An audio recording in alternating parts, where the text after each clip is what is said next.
Tony ভাই, ঢাকায় এত চশমার দোকান থাকতে আপনি নিউ ইয়র্ক থেকে কেন বিউটি অপটিক্যালে আসলেন? আহ, আসলে বিউটি অপটিক্যালস এর সাথে আমার বহু বছরের সম্পর্ক।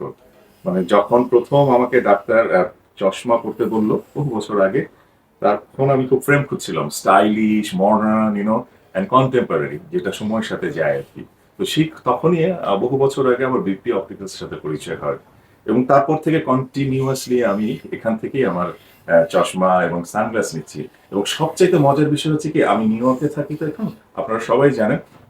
সো ওখান থেকে আমি জাস্ট ইমেল করে আমার প্রেসক্রিপশন পাওয়ার এগুলো সব পাঠিয়ে দিই, এবং তারা খুব গুড কোয়ালিটির লেন্সগুলি আমাকে দেন, এবং সেই সাথে সানগ্লাসও আমাকে প্রোগ্রেসিভ পাওয়ার করে পাঠিয়ে দেন, যেটি আমার জন্য খুবই convenient. So I am so happy, এবং আমি ফিউচারেও এখানে আসবো। এবার আমি আসলাম বাংলাদেশে, এবং এসে কিন্তু আমি বেশ কয়েকটি সানগ্লাস এবং চশমা নিয়ে যাচ্ছি। সো আপনারাও কিন্তু ভুলবেন না, এবং জানেন কোথাও বিটি অপটিক্যালস আছে, এটা হচ্ছে ঢাকা নিউ মার্কেটে। আপনারা অবশ্যই চলে আসবেন, মিস করেন না।